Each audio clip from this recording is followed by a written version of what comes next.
네, 주님 이름으로 사랑하고 축복합니다. 하나님은 여러분을 사랑하십니다. 오늘 우리가 성경을 통해서 계속해서 하나님의 그 사랑하심을 우리가 받습니다. 또 그 말씀이 어떤 말씀이 되었던 하나님의 사랑이 포함되어 있다는 사실을 우리가 깨닫게 되면 성경의 말씀이 얼마만큼 우리에게 가치가 있는가라는 것을 우리가 알게 됩니다. 오늘은 예수님께서 성경을 분류를 좀 하셨어요. 이 성경 분류는 구약 성경입니다. 예수님 시대 때는 신약 성경이 나오지가 않았죠. 그래서 구약 성경의 내용을 좀 분류를 했는데요. 크게 한 세 가지입니다. 첫 번째는 모세의 율법, 그래서 우리가 모세 우경이라고 하는 성경의 5권, 그리고 선지자의 그리고 시편. 시편은 케투빈이라 해서 성거룩한 문서 이런 식으로 세 가지로 크게 구약 39권을 정리를 했죠. 이것은 지금의 우리 성경의 구분과는 조금 다릅니다. 그리고 여기 구분은 지금 유대인들이 구분해서 쓰는 구분법이에요. 예수님도 유대인이기 때문이죠. 그렇죠? 그런데 이 중요한 거는 우리는 신약 성경을 봐야지 예수님을 찾을 수 있고 신약 성경을 봐야지 우리가 구원에 있다. 우리는 그렇게 오해할 수 있습니다. 그런데 그렇지 않아요. 예수님은 지금 이 예수님 시대 때는 신약 성경이 없어요. 그러면 구약 성경이 회당이나 이런 것에 비치되어 있는데 그걸 가지고 예수님께서 예수님 자신을 소개하고 그 구원과 회개, 제사함을 얘기하셨어요. 오늘 보시면 45절과 48절까지 보면 성경을 깨닫게 하는 거죠.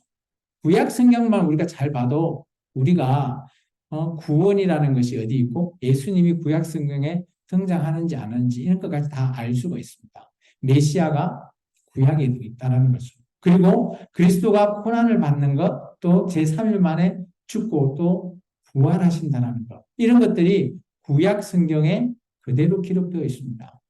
놀라운 일이죠. 우리는 복음서를 봐야지 예수님께서 십자가에 죽으시고 3일 만에 부활하시고 승천하시고 이걸 알 수 있지 않겠나라고 생각하는데 그것은 아닙니다. 구약 성경을 봐도 충분히 알 수 있는 거죠. 그리고 가장 중요한 것은 제사함을 받게 하는 회개입니다. 그래서 우리가 교회에 나오면 여러분께서 언제나 기도하실 때 회개하시라 하고 말씀하시죠. 회개가 얼마만큼 중요한가 하면 우리의 죄를 사함받을 수 있는 기회예요. 근데 이 기회가 영영이 있냐? 그렇지 않습니다. 우리가 이 땅에 있을 때만 허락받은 기회이기 때문에 우리는 매주 드리기 때문에 뭐 그렇게 가치가 뭐 크나 이렇게 의심할 수도 있겠지만 그렇지 않아요. 우리에게 우리가 이 땅에 없다고 가정하면 우리가 회개할 수 있는 기회가 없어져요. 그것을 우리가 좀 생각하셔야 되고. 그리고 예수님께서 사도행전 1장 8절에 그죠 얘기했죠. 그죠? 너희가 온 세상에 나의 말씀의 증인이 되라. 말씀을 전파해라. 라고 하셨잖아요. 그런 걸 보면 오늘 그 모든 것들이 구약 성경에도 그런 말씀이 되어 있죠. 그래서 구약을 알고 있는 유대인들은 자기들의 메시아 그리스도를 기다리고 있어요. 지금도 유대인들은 자신의 메시아를 기다리고 있습니다. 왜냐? 예수님이 자신들의 그리스도가 아니라고 그들은 생각하고 있어요. 그래서 그들이 과감하게 예수님을 십자가에 못 박혔습니다. 유대인들이 예수님을 십자가에 못 박았대요. 자기들의 메시아라면 못 박을까요? 아니라는 것입니다. 그래도 지금도 2023년도 저 이슬람 땅에 가면 유대교에서는 그들이 메시아가 올 거라고 그들은 기다리고 있다는 겁니다. 놀라운 일이죠. 이런 걸 보면. 그래서 오늘은 제가 구약 성경을 한 5가지 주제로만 소개하겠습니다. 조금 이걸 뭐 자세히 소개를 하면 엄청 길기 때문에 짧게 한 20분 내서 30분 정도로 정리할까 합니다. 첫 번째는 우리가 좀 전에 봤습니다. 예수님이 분류했던 구약 성경. 그죠? 좀 전에 우리가 읽었죠? 누가복음 24장 44절에 나오는데 크게 3가지입니다. 토라라고 하는 우세우경과 그리고 네비임이라고 하는 역사서 그리고 케투빔이라고 하는 성문서로 나눠져 있습니다. 그래서 이거 첫자를 보면 토라의 T자 그리고 네비님의 N자 그리고 케투빔의 K자 해서 지금 유대인들은 혹시 이런 이름 보신 분 있으시나요? 타나크라고. 혹시 들어보신 분 있나요? 타나크? 어, 이게 유대인들이 성경을 타나크로 읽는 그런 부분이 있습니다. 그래서 인터넷에서 타나크 쳐보시면 다 나옵니다. 이렇게 나오죠. 그래서 지금 우리의 성경과 조금 분류가 좀 다르죠. 이게 다 많이 다른 것은 아니고요. 여기 보면 우리는 다니엘서가 선지서 이렇게 돼 있죠. 선지자서 그렇게 포함이 되어 있는데 여기는 케투빔에 되어 있습니다. 그래서 이런 부분들이 조금 다르지 다른 것은 뭐 성경이 다르다 이건 아니라는 겁니다. 그리고 두 번째는 그렇다면 바울이 말하는 성경은 뭐냐? 바울이 말하는 구약 성경은 디모데후서 3장 16절에서 17절에 이렇게 말하고 있습니다. 모든 성경은 하나님의 감동으로 되었다. 그렇기 때문에 한번 읽어볼까요?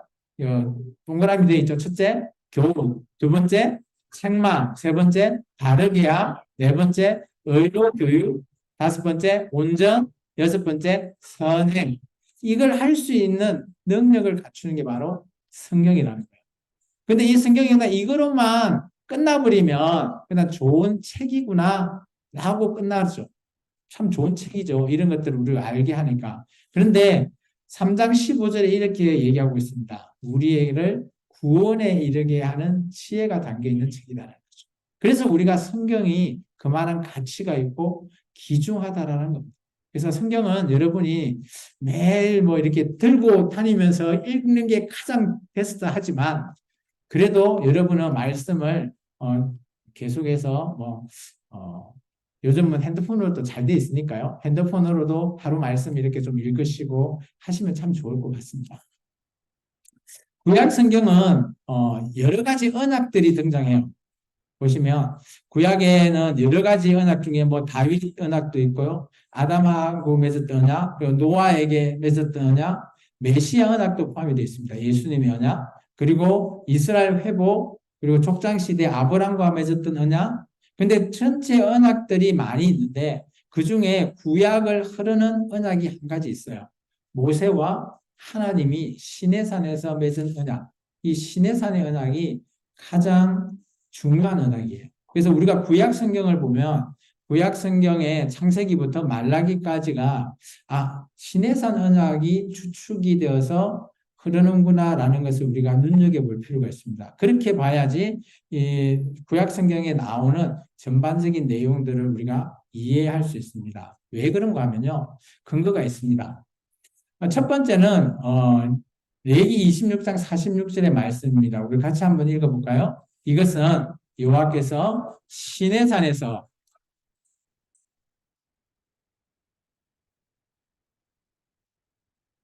예, 아브라함은 그 이전이잖아요. 근데 모세 때 이 언약을 통해서 오늘 이스라엘 자손과 하나님 간의 언약을 우리는 구약이라고 합니다. 그래서 그걸 시내산 언약이라고 하죠. 이게 이제 첫 언약입니다. 근데 왜 이 구약의 언약이 시내산 언약이 전체 말라기까지 이게 흐르냐? 근데 이때가 처음이에요. 모세 때 이제 출애굽하고 난 이후. 근데 그때부터 해서 한 800년이 흘렀어요. 예레미야 시대입니다.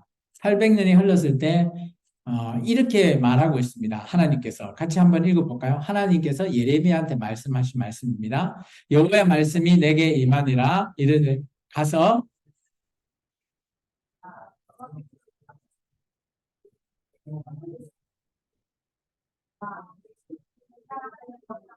곧 씨 뿌리지 못하는 땅 그 광야에서 나를 따랐습니다. 여기 잘 보면 하나님이 예레미야한테 얘기했는데 그죠? 이전에 광야, 씨 뿌리지 못한 그 광야, 민수기 광야 때를 생각한 거예요. 그때가 언제다? 너하고 나의 청년 때였다는 거예요. 그때가 어때? 신혼 때였다는 거예요. 그렇다면 하나님과 이스라엘 백성의 언약은 어떤 언약으로 우리가 묘사할 수 있죠? 우리가 마치 남녀가 사랑해서 나중에 결혼하는 부부 언약을 말하는 이게 구약의 전체 흐름의 사랑이라고 하면 부부의 사랑 이렇게 표현을 해도 틀리진 않아요. 그리고 나서 이제 한 50년 정도 더 흘렀을 때 이사야서가 이제 바벨론 포로 생활을 열심히 하고 힘들어 했을 때 그때 하나님께서 또 이런 말씀을 하십니다.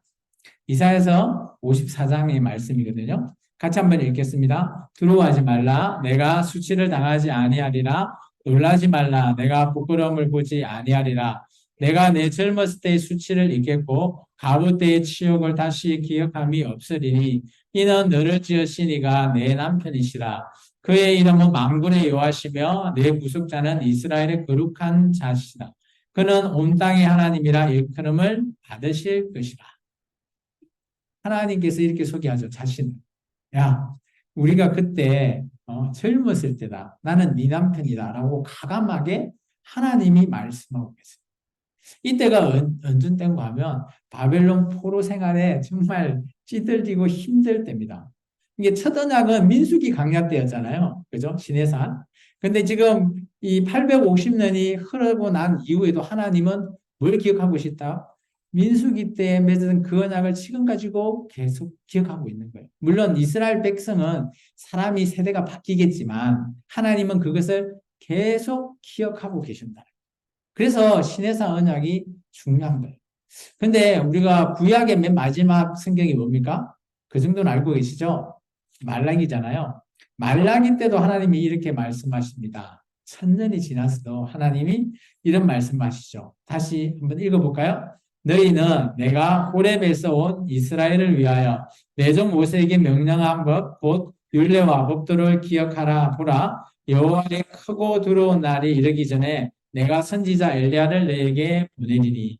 이게 언젠가 하면 말라기 때입니다. 말라기면 거의 우리가 구약의 끝이기 때문에 그때가 그 시내산 언약에서부터 말라기까지를 대충 짐작하면 한 1000년 정도 보고 있습니다. 그래서 우리가 구약을 이렇게 얘기하죠. 하나님의 천년의 사랑.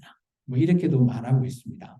그래서 그때도 하나님은 뭘 기억하는가 하면 호렙에서 온 이스라엘을 기억하죠. 이 호렙이 시내산이거든요. 이게 하나님은 그 시내산의 모세와 이스라엘 백성이 맺은 그 언약을 1000년이 지나서도 기억하고 있는 거예요. 이게 구약 성경의 흐름의 맥입니다. 그래서 우리는 구약 성경을 너무 어려워하실 이유는 없어요. 아, 시내산 언약이 기본이 되는구나. 하나님은 언제나 그들이 힘들거나 어떻든 간에 하나님은 그 언약을 기억해서 그 백성들과 이 언약으로 지금 1000년 동안 사랑하고 계시는구나 라는 것을 우리가 알고 계시면 아, 구약이 그렇게 어려운 성경이 아니다. 우리가 눈여겨볼 수 있습니다. 그렇다면 사랑으로 맺은 두 언약을 표현하고 있는 성경이 예레미야 31장에 이렇게 얘기하고 있거든요. 이게 우리가 구약과 신약이라고 하잖아요. 구약은 이스라엘 민족이 시내산에서 맺은 언약. 신약은 어떤 언약이죠? 왜 말씀 안 하세요? 그죠? 딩동댕 예수님과 맺은 언약을 신약이라 하잖아요. 근데 놀라운 거는 제가 아까 처음에 언약 중에 메시아에 대한 얘기를 했죠. 구약이 더 있다고. 이게 예레미야서가 신약 아니잖아요. 구약인데 그 메시아와 맺는 그 언약을 소개하고 있습니다. 우리 같이 한번 읽어볼까요? 여호와의 말씀이니라 보라 날이 이르리니 내가 이스라엘 집과 유다 집에 새 언약을 맺으리라. 이 언약은 내가 그들의 조상들의 손을 잡고 애굽 땅에서 인도하여 내던 날에 맺은 것과 같이 아니할 것은 내가 그들의 남편이 되었어도 그들이 내 언약을 깨뜨림이라. 여호와의 말씀이니라. 놀라운 거는 예레미야 때는 말라기 오기 전이잖아요. 그런데도 구약이 깨졌다라는 것을 말하고 있어요. 놀랍지 않아요? 이 예레미야 시대에서부터 그 말라기까지 가려면 그래도 한 250년 그 정도 시간이 더 지나야 되거든요. 근데 예레미야 때 하나님께서 내 언약을 깼어. 그래서 내가 새로운 언약을 내가 너희에게 맺게 할 것이다. 그게 그리스도와 맺는 언약을 얘기하는 거예요. 이게 참 이런 걸 보면 하나님께서는 그러면 우리 요즘 우리 식으로 이렇게 하지 않아요? 플랜 A가 안 되면 플랜 B를 준비하라. 저는 하나님이 아마 이때쯤 플랜 B를 준비하신 거 아닐까 생각합니다. 그래서 우리가 성경에서는 구약이라는 언약이 있고요. 이건 참 중요한 언약이죠. 근데 이 언약은 지금 우리와 맺은 언약은 아니에요. 그런데 언제요? 다시 한 번 더 신약을 통해서 예수님과 그리스도와 우리와 맺는 언약을 주시겠다라는 거예요. 근데 이 두 가지의 언약이 플랜 A가 플랜 B라면 하나님은 이 모든 것들은 하나라고 봐요. 뭐요? 사랑으로. 사랑으로 이 언약들이 다 맺어져 있다라는 것을 말하고 싶은 거예요. 이게 구약만 맺은 언약만 하나님의 선민 백성이 아니라 오늘 그렇다고 또 신약만 맺은 언약이 선민 백성 이거 아니라는 거예요.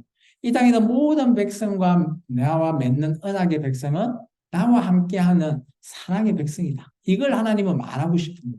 근데 우리가 오해해서 내가 하나님과 언약을 맺었으니 내가 너보다 나아 뭐 이런 형태의 비교를 해버리니까 문제가 되는 거죠.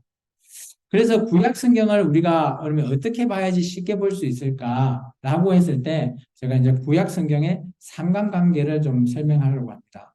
구약은 무슨 언약이라고요? 부부간에 맺은 언약이죠.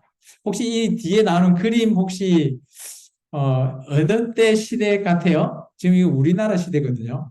이게 1980년, 86년 정도 되더라고요. 아니, 저도 결혼을 강주사 했는데, 제 아내하고 매주 결혼할 때 그 장면과 비슷해요. 이랬거든요. 앞에 주례가 있고, 그죠? 그리고 혹시 글자 보여요? 검은머리가 파뿌리가 엄청 그 주례 선생님의 18번 레파토리가 바로 저 말씀이에요. 고개 끄덕끄덕 하시는 분들은 다 잘 아실 거라 봅니다. 결혼하신 분들은. 그래서 구약 성경을 너무 어렵게 생각하지 마시고 부부간의 언약이라고 한번 생각해 보면 어떨까? 그렇다면 중요한 거는 부부를 먼저 소개를 해야 되잖아요. 그거를 우리는 창세기에 소개하고 있습니다. 창세기는 하나님 소개가 있고요. 신랑 소개, 그리고 이스라엘 민족 아브라함부터 시작해서 요셉까지 해서 신부 소개가 있어요. 그리고 나서 이제 출애굽은 이제 하나님과 신의 산 언약을 맺잖아요. 그가 결혼식장입니다. 그렇게 생각하시면 좀 쉽겠죠? 그리고 레위기는 뭔가 하면 오늘 저 주례 선생처럼 그래서 결혼 서약을 하죠. 그 결혼 서약이 오늘 레위기로 보시면 됩니다.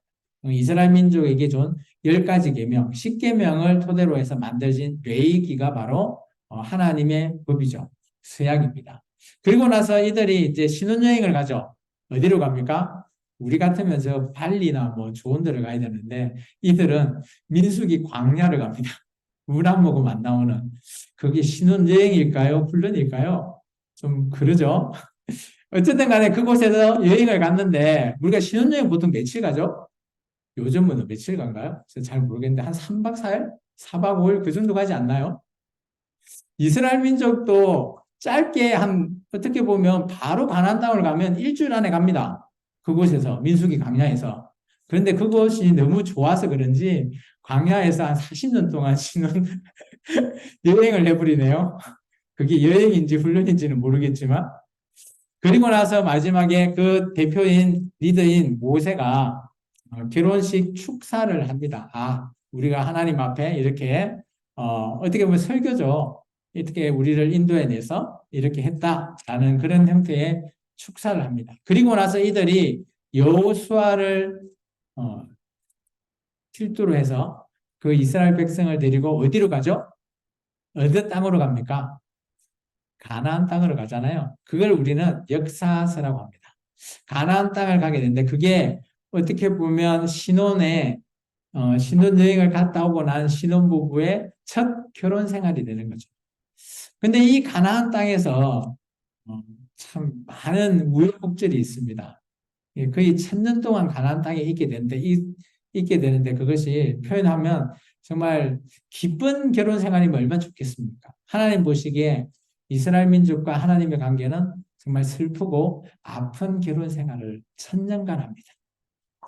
그런데 우리가 결혼 생활을 하다 보면 애도 낳고 하잖아요. 그런데 아내분들이 보통 남편이 싫으면 뭔 얘기를 하죠? 내가 누구 때문에 산다고요? 내가 이 자식 때문에 산다고 하지 않나요? 하나님도 그러신 것 같아요. 그죠? 그럼에도 불구하고 내가 이것 때문에 산다라고 하는 그 이유를 설명하고 있는 성경이 바로 시가스입니다. 욥기 시편 잠언 전도서 아가스. 그리고 중간중간에 결혼 생활하면 다툼도 있고요. 싸움도 하죠. 그죠? 그러면 어떻게 해야 돼요? 뭘 고민할까요? 이혼이라는 걸 고민하지 않겠습니까? 그래서 하나님께서는 전문적인 이혼 변호사를 급파하십니다. 그들이 누구예요? 선지자들이죠. 선지자를 통해서 중재를 시키려고 합니다. 하나님의 뜻이 이건데 제발 이렇게 좀 살아달라 하는데 그 부인이 된 이스라엘 민족은 정반대의 길을 가는 거죠. 그럴 때마다 선지자를 보내서 돌아와라, 돌아와라 계속 말을 하는 거예요. 그래서 구약의 전체의 성경의 구조는 이렇습니다. 뭐 어렵지 않죠. 이 한 장으로 다 묘사할 수가 있어요. 이게 우리가 뭐 구약은 너무 많은, 그리고 시대도 너무 많고, 그리고 그 안에 등장인물도 너무 많아서 어려운데, 구약의 맥은 바로 이겁니다. 부부의 언약을 통해서, 그죠? 창세기부터 말라기까지의 내용이다라고 보시면 구약을 좀 더 쉽게 볼 수 있습니다. 그리고 이 다음은 이제 성경의 파노라마라고 해서 제가 하나님의 천지 창조부터, 그죠? 나중에 우리가 가게 될 저 새 예루살렘 성, 천국이라고 하는 그까지의 내용을 제가 조금 소개를 해드릴게요. 하나님께서 천지를 창조하셨죠. 성부 하나님이. 그때가 바로 창조 시대입니다. 그리고 신랑 소개죠. 창세기에. 그래서 하나님이 태초, 그리고 창조, 타락, 심판, 분산이라고 하는 그런 장르들이 11장까지 나옵니다. 창세기 11장. 그리고 창세기 12장부터는 신부를 소개해요. 50장까지.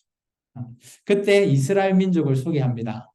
아이야요, 뭔 뜻인지 아시겠죠? 아브람, 이삭, 야곱, 요셉이 등장하죠. 이 신부죠. 그리고 나서 이들이 이제 애굽에 생활을 할 때 모세를 통해서 이제 출애굽을 합니다.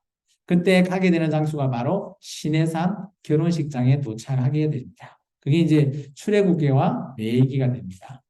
그리고 그들의 신혼여행은 광야입니다. 민수기 광야죠. 그리고 그들이 이제 광야 생활을 끝내고 나서 가게 될 집, 마침내 신혼집을 마련하죠. 그것이 여호수아서를 통해서 오늘 정착하는, 그리고 그 이후에 참 신혼생활이 너무 슬퍼요.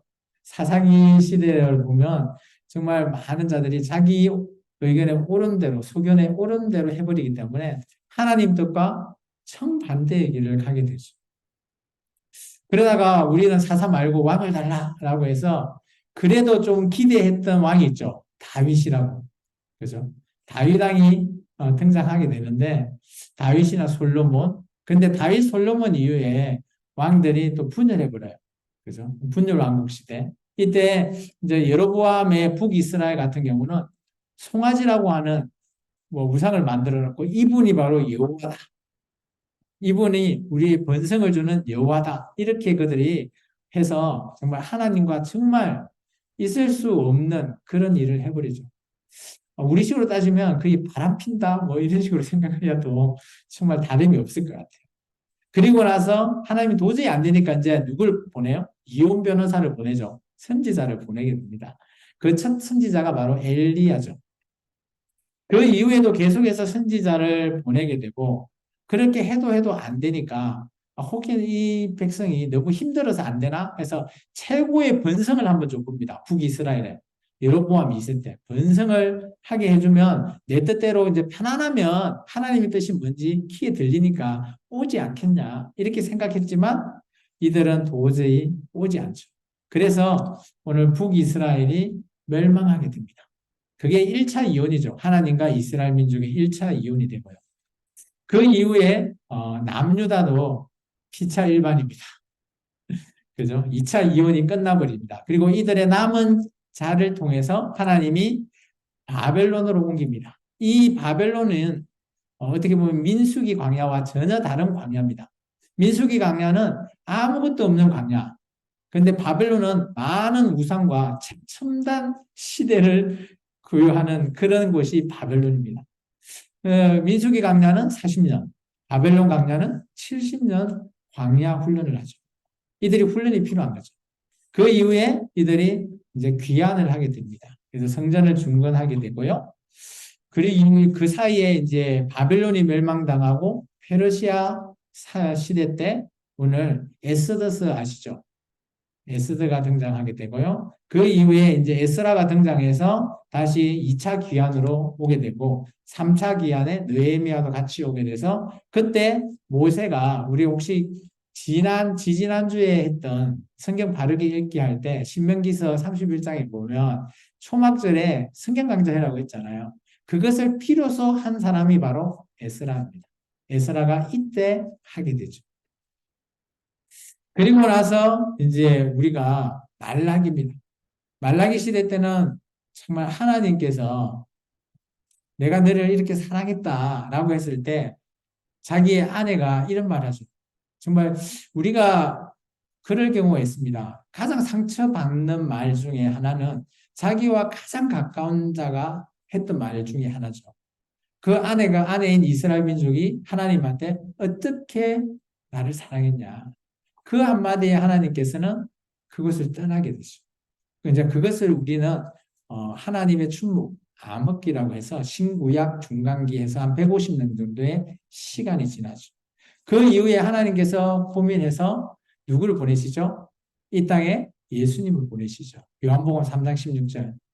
어떻게 사랑했느냐에 대한 그 하나님의 고민의 결과가 바로 독생자 예수님을 보내신 거죠. 내가 너희를 이처럼 사랑한다. 라는 형태로요.